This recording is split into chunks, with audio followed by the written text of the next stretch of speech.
guys, welcome to Tales of Adiela. This is a channel that looks forward to address the nitty-gritty issues of the society that people don't actually speak about. And I really appreciate you tuning into this channel. I do not take it for granted. And so this is a channel that is aimed at shedding some light to the youths, to the teenagers, to parents, and to aspiring parents too, and to the society at large. And so to begin with, in today's episode, we begin with a story of a girl who has gone through a series of incidences but does not talk about them. And so because of reasons well known to her. This is a girl who's been brought up in a family that is well known, well respected. And so at some point, her parents were working somewhere else. Then at some point, they decided to shift to another place. And so that meant that she was to be shifted from her previous school to another school. In her previous school was a private school. So she comes into a public school, Taimana Shiftiwa. And so she's in her lower primary, in class 4, 5 hapo. Class 4 if I'm not wrong. Juka alikuwa ameenda sana na miaka, maybe it was 11, 12 hapo. And so this is a young girl mwenye she's just doing her life. She's schooling, of course. Ameingia hiyo shule, ametoka private school, ameingia public school, and she's really performing so well. And she's a star of the school, of course, and everybody knows her, everybody loves her, and you know, just that feeling that people usually have wakijulikana, they're the stars of the school and everything.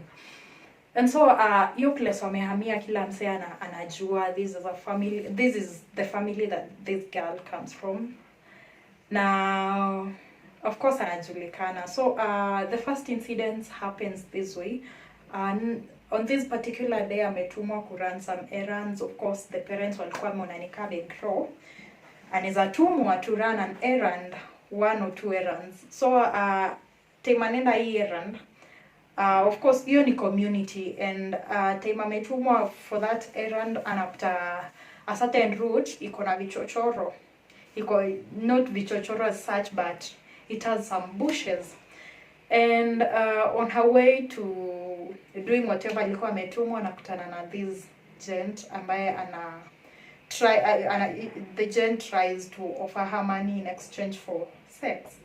And this girl resists, and that slides. She doesn't tell anyone about it. Inaisha hivyo. So yeah, that's the first incident that happens to her. And I'm going to tell you why I'm telling you these incidences. And then alisoma, I think in that public school, alisoma for like 1.5 months, and then akahamishwa akapelekwa in another private school because hangeendelea na masomo, so parents saw it fit wamhamishe. So akahama akaenda to the other private school. I think akasoma vizuri. Then alikuwa amemaliza KCP by the time this second incident happens.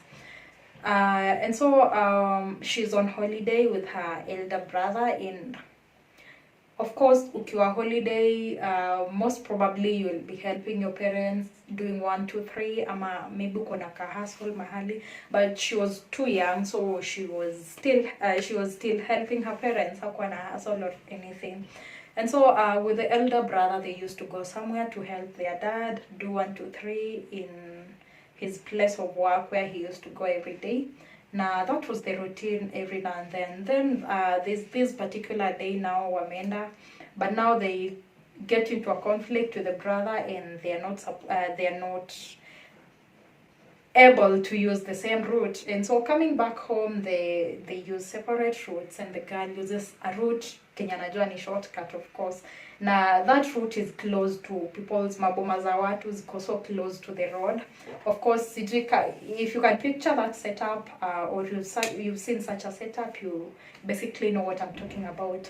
Then on the road, kuna umse alifika karibu na boma fulani, and that the girl didn't know that kulikuwa na msee anatoka hapo mwenye walikuwa wamesoma naye in her previous school, now the public school penye alikuwa amepelekwa.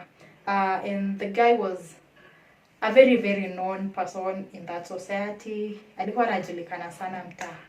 And so this guy comes and says hi to the girl, and of course the road is so clear, and this is a classmate when you umesoma naye some years back, not so many years back. So the girl feels comfortable to say hi and 1 2 3.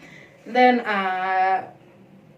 any conversation in a shift to mara once the guy starts asking the girl, hey, lakini unajionanga aje nini nini, don't you think nikikupea ball pia utazaka wengine? So that's the conversation umse anajaribu ku bring out. Then the girl is of course shocked hata we mse atoke tu from nowhere anze kuambia such a sensitive thing, utafilaje? So before long the guy, boma yao ilikuwa too close to the road, so the guy akaingia kwao. The girl alijua ilikuwa tu by the way, so yeye alikuwa anazidi na kule alikuwa anaenda. So before long, it happens so fast. The guy aliingia kwao akaenda akafungulia dogi, anazidirect towards this girl.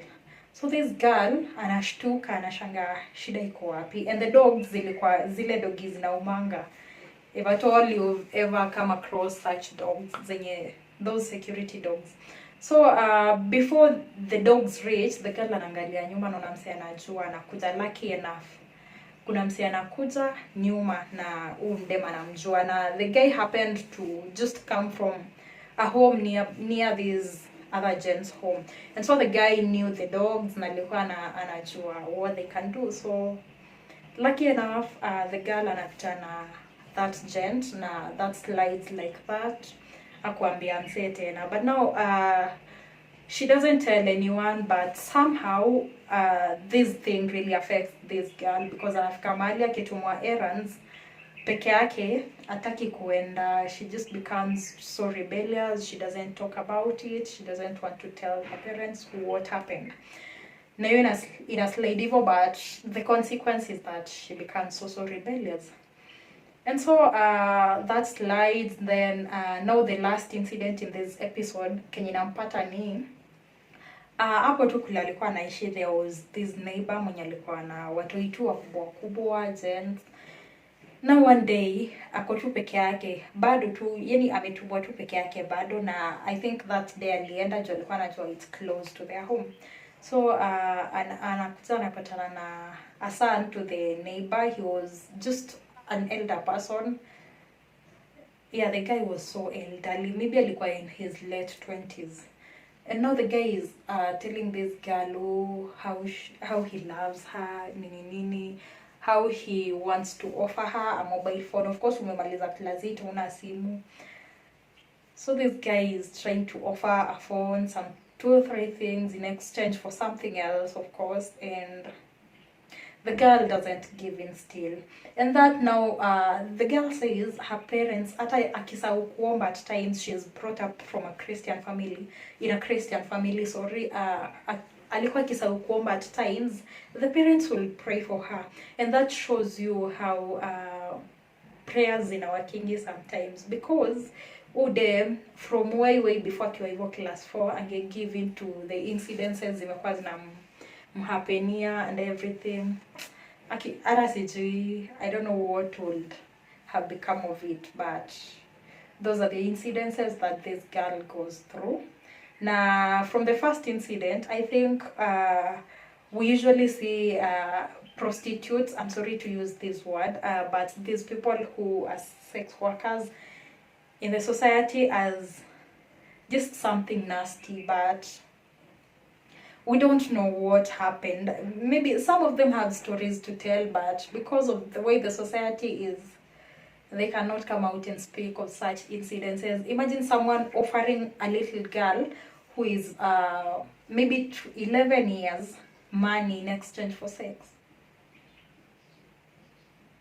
What does that really tell you? The society is so rotten, and girls go through a lot that they don't speak about. And the second incident, yani mtu amekuja tu kukutishia ndo afanye tu something bad to you. Yeah, in such and I think men tend to believe that men wenye sijui who are so much into culture tend to believe that girls shouldn't rise above them, they should still stay low, and yeah, they should still stay low. And you need, that tells you a lot. The third incident, anakuwa offered simu and many other things in exchange for sex, and that doesn't really sit well. And from that kuna so many incidences zimekuwa zina happen out here. Mse amerepiwa, mdem ameuawa, and what the society does ni kusema oh, she was at the wrong place at the wrong time, oh, the girl was so stupid. People are so vocal about such things, and it's not until happenio watoto wao ndo watafeel we kumbe it's not what I used to think. I'm so sorry to say this, but I'm meant to believe that girls are, the female gender is endangered in some way, yeah. And so that these are the incidences that happen. So bye guys, see you on the next one. Sijui umelearn nini kutoka kwa hii story, but parents, please be close to your children, to your baby girls, and be those confidence they would want to have for a lifetime. Yeah, so bye guys, see you on our next episode. This has been episode 1, Tales of Adiela, a girl with a series of incidences that are unspoken of, and probably I think I'll be able to share with you the other stories, the other incidences as we go through these episodes of a girl with a series of incidents. So bye bye and see you on the next one guys.